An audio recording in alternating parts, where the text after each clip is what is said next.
बिना डरे सब्सक्राइब करिए स्टोरी विद सरन्या को, ताकि आगे जाके आप ऐसी और भी इंटरेस्टिंग कहानियां सुन सके। तो चलिए आज की कहानी स्टार्ट करते हैं। रात के 12 बज रहे थे। एक सुनसान पतला सा रास्ता जो कि कब्रिस्तान के तरफ जा रहा था। उसके ऊपर एक नई नवेली दुल्हन अकेले चलते हुए जा रही थी। उसके चेहरे पर डर साफ नजर आ रहा था। रात का सन्नाटा उसके हिम्मत को तोड़ने की ताकत रखता था, लेकिन फिर भी वो अपने हाथ में एक छोटी सी काले कपड़े की पोटली लिए कब्रिस्तान तक पहुंच ही गई। उसने कब्रिस्तान का गेट खोला और अंदर कदम रखा। चारों तरफ कब्रें ही कब्रें। उनके बीच से होते हुए वो दुल्हन एक छोटी सी कब्र के पास पहुंची। उसने उस कब्र के पास की थोड़ी सी मिट्टी अपने हाथ से हटाई और वो पोटली को वहीं जमीन में दफन कर दिया। उसके बाद वो इतनी तेजी से वहां से निकल गई जैसे कि उसके पैर में पंख लग गए हो। उसके कुछ देर बाद ही लाल लहंगा चुनरी पहने, अपने चेहरे को घूंघट से छिपाए, हाथ में लालटेन लिए एक दूसरी औरत वहां पहुंची। उसने उस पोटली को वापस उस जमीन से निकाला और फिर लालटेन उस पर दे मारा। जब लालटेन टूटा तो वो पोटली आग के लपेटे में आ गई और वो पोटली जल गई। इसी कब्रिस्तान से कुछ ही दूरी पर एक बड़े से घर के अंदर एक कमरे में अजय अपने बिस्तर पर बैठे सिगरेट के कस्त लगा रहा था। तभी दरवाजा खुला और वो सुहागन अंदर आई। तभी अजय ने कहा, अनुष्का, आ गई तुम? ये सुनकर वो अजय के पास आकर बैठी और गुस्से में आकर बोली, हाँ, आ गई मैं, वो भी जिंदा। अरे, गुस्सा क्यों करती हो? जिस तरह की फालतू रस्में तुम्हारी घर में मुझसे करवाई जा रही हैं, ऐसे रस्में के बारे में मैंने कभी सुना तक नहीं। इतनी रात में एक पोटली को जमीन में गाड़ने के लिए मुझे कब्रिस्तान भेज दिया। अगर मुझे कुछ हो जाता तो? ये बस आखिरी रस्म थी जो मैंने कर दी। अब आगे से अगर मुझसे माँ जी कोई भी ऐसे वाहियात रस्म करवाई ना, तो मैं पता नहीं क्या कर बैठूंगी। ये कहकर अनुषा ने चादर तानी और सो गई। अजय चुप रहकर सब सुन रहा था। सोच रहा था, जिस माँ के आगे उसके पिता नहीं बोल पा रहे थे, उसके आगे ये क्या बोलेगा। इसलिए वो चुप ही रहा। उस रात के करीब 9 महीने गुजर जाने के बाद अनुषा को लीवर पेन शुरू हुई। वो दर्द के मारे तड़प रही थी। अजय दौड़कर अपनी मम्मी सुमन के पास गया, जहां उसकी बहन मानिनी भी बैठी थी। अजय ने कहा, माँ, अनुष्का को लीवर पेन शुरू हो गया है। हम उसको डॉक्टर के पास ले जाना चाहिए। उसकी माँ ने कहा, डॉक्टर की क्या जरूरत है, हमने इसका इंतजाम कर दिया है। तभी दरवाजे से होते हुए एक बूढ़ी औरत अंदर आई। सुमन ने उसको अनुषा के कमरे में भेज दिया और वो बूढ़ी औरत अंदर जाते ही दरवाजे को बंद कर दी। तभी सुमन मानिनी से कहती है, कुछ कुछ देर बाद हमारे खानदान का वर्ष आने वाला है। मानिनी बेटा, तुम सुबह से ही जश्न मनाने की तैयारी कर देना। कुछ देर बाद एक बच्चे की किलकारी की आवाज सभी को सुनाई देने लगी और वो बूढ़ी बाहर निकली और बोली, मुबारक हो, आपको बेटी हुई है। ये सुनकर अजय बहुत खुश हो गया और कमरे के अंदर चला गया। लेकिन सुमन के चेहरे पर गुस्सा उछल आया और गुस्से में उसने मानिनी से कहा, ये कैसे हो सकता है? एक लड़की? क्या तुमने उससे वो विधि नहीं करवाई थी? मानिनी ने कहा, करवाई थी माँ, भाभी के पेट पर से मैंने वो पोटली पूरी 9 बार घुमाई थी और उन्हें कब्रिस्तान भी भेजा था। सुमन ने कहा। इसका मतलब है वो उस तांत्रिक ने हमें गलत टोटका बताया था। चलो अभी उसके पास चलते हैं। सुमन ने मानिनी को अपने साथ लिया और उसी टाइम तुरंत अपने घर से निकलकर शमशान भूमि की तरफ रवाना हो गई। मानिनी को इस समय डर तो बहुत लग रहा था, लेकिन अपनी माँ के गुस्से के आगे वो कुछ नहीं बोल पा रही थी। अचानक उन्हें पायल की आवाज़ सुनाई देने लगी और दोनों ने पलटकर पीछे देखा। उनसे काफ़ी पीछे वही लालटेन वाली औरत उनको नजर आई। मानिनी ने पूछा, माँ, ये कौन है? सुमन ने कहा, होगी कोई पागल औरत, तुम पीछे मत देखो, आगे बढ़ो।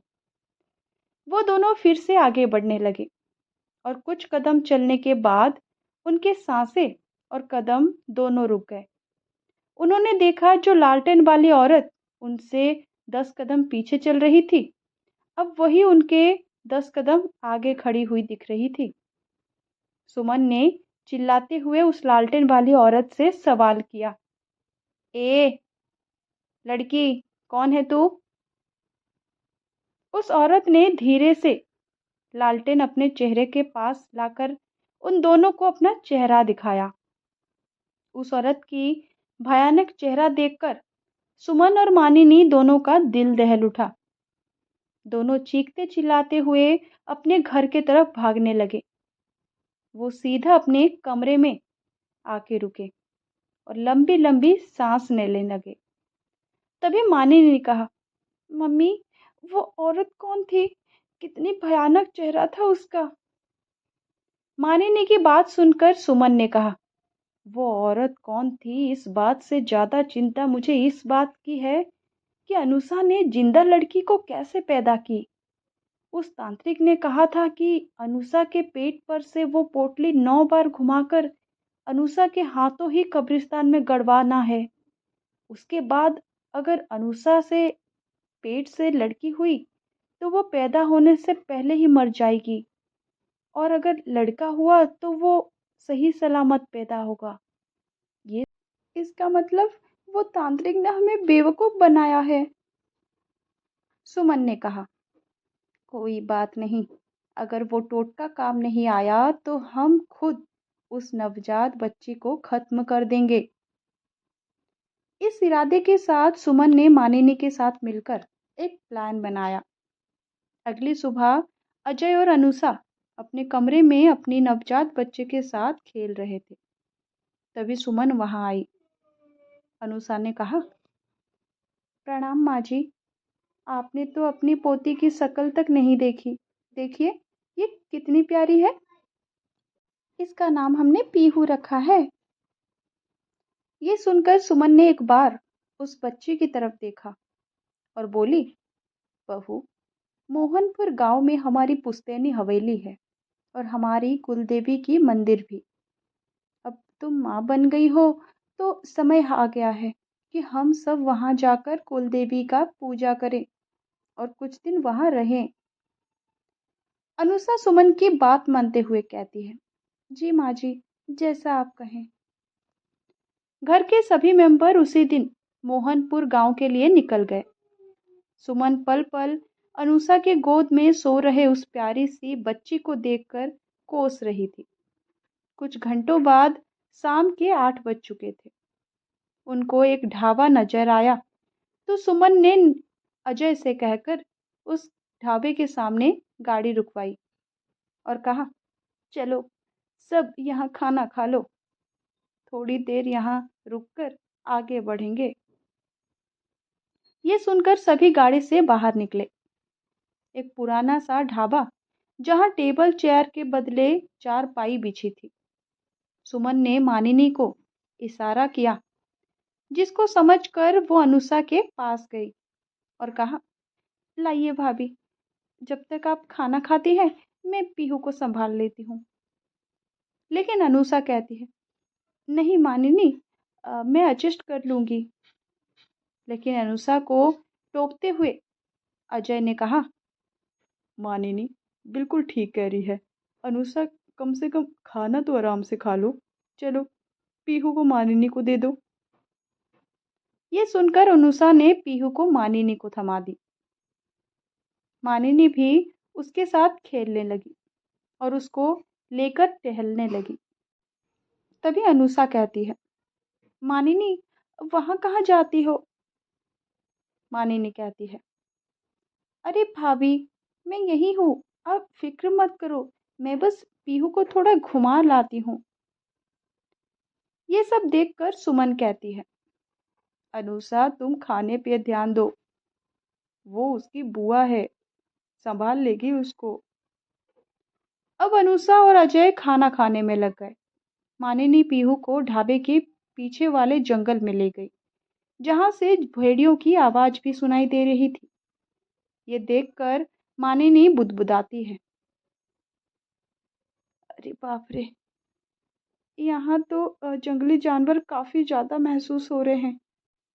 ये कहकर उसने पीहू को जमीन पर रख दिया और फिर बोली, पीहू बेटा, तुम यहाँ आराम से लेटो, कुछ देर बाद भेड़िया अंकल तुमको लेने आने वाले हैं। ये कहकर वो पीछे मुड़ी। तभी उसके सामने वही लालटेन वाली औरत नजर आई, जिसे देखकर मानिनी की रूह कांप उठी। उसे समझ नहीं आया कि वो क्या करे। डरते डरते उसने जैसे ही पीछे कदम लिया, उसका पैर मुड़ गया और वो धड़ से नीचे पर गिर गई और चिल्लाने लगी। ये सुनकर सुमन कहती है, ये तो मानिनी की आवाज है। अजय और अनुषा भी उठ खड़े हुए और वो तीनों डरी हुई हालत में मानिनी के पीछे जंगल की ओर भागे और मानिनी को आवाज लगाने लगे। लेकिन सामने से कोई जवाब नहीं आ रहा था। तभी कुछ ही दूरी पर जमीन पर पीहू पड़ी हुई दिखी। अनुषा ने पीहू को गोद में उठाया और प्यार करने लगी और अगले ही पल सुमन चिल्ला उठी, मानिनी, नहीं। सामने मानिनी की लाश पड़ी थी। उसके जिस्म से उसका एक सिर और एक हाथ गायब था। ये खौफनाक मंजर देखकर सबका दिल दहल उठा। सुमन मानिनी के लाश के पास बैठकर रोने लगी। अनुषा और अजय के आंखों से भी आंसू बह रहे थे और उनसे कुछ ही दूरी पर वही लालटेन वाली औरत खड़ी सब कुछ देख रही थी। मानिनी के मौत से मानो सुमन की बुद्धि ही भ्रष्ट हो गई थी और उसकी दिल से यही आवाज आ रही थी, इस मनहूस लड़की की वजह से ही मेरी बेटी की जान गई है। मैं अब इसको खुद अपने हाथों से ही खत्म कर दूंगी। उन लोगों ने मानिनी के शरीर को मोहनपुर ले जाकर उसका अंतिम संस्कार किया और वहीं पर अपनी पुश्तैनी हवेली पर रहने लगे। अभी कुछ ही दिन गुजरने के बाद सुमन ने फिर से अपने काम को अंजाम देने के बारे में सोचा। उस रात सुमन ने बड़ी बेसब्री के साथ आधी रात होने का इंतजार कर रही थी और करीब 10 बजे को दबे पांव अनुषा के कमरे में गई। अनुषा और अजय बेखबर सो रहे थे। सुमन ने पालने से पीहू को उठाया और फिर हवेली से चली गई। अपनी गोद में पीहू को लिए हुए वो जंगल के बीचों बीच बने एक तालाब पर आ चुकी थी। मेरी बेटी को खाने वाली डायन, भाड़ में जा। ये कहते हुए उसने पीहू को छपाक से तालाब में फेंक दिया। उसके बाद जैसे ही पीछे मुड़ी तो उसको जमीन पर वही लालटेन रखा हुआ नजर आया। उसके चेहरे के भाव बदल गए। तभी उसको पानी की आवाज सुनाई दी और उसने पीछे पलट कर देखा तो तालाब के अंदर से 2 हाथ ऊपर निकल कर आ रहे थे, जिसके अंदर सही सलामत पीहू पड़ी मुस्कुरा रही थी। फिर तेजी से पानी के अंदर से वही औरत अपने गोद में पीहू को लिए बाहर निकल रही थी। वो सुमन के ठीक सामने थी। उस औरत के कपड़ों से पानी टपक रहा था। उसके खौफनाक सांसों की आवाज सुमन के दिल को अंदर से दहला रही थी। तभी डरते हुए सुमन ने पूछा, कौन है तू और क्यों बार बार इस बच्ची को बचा लेती है?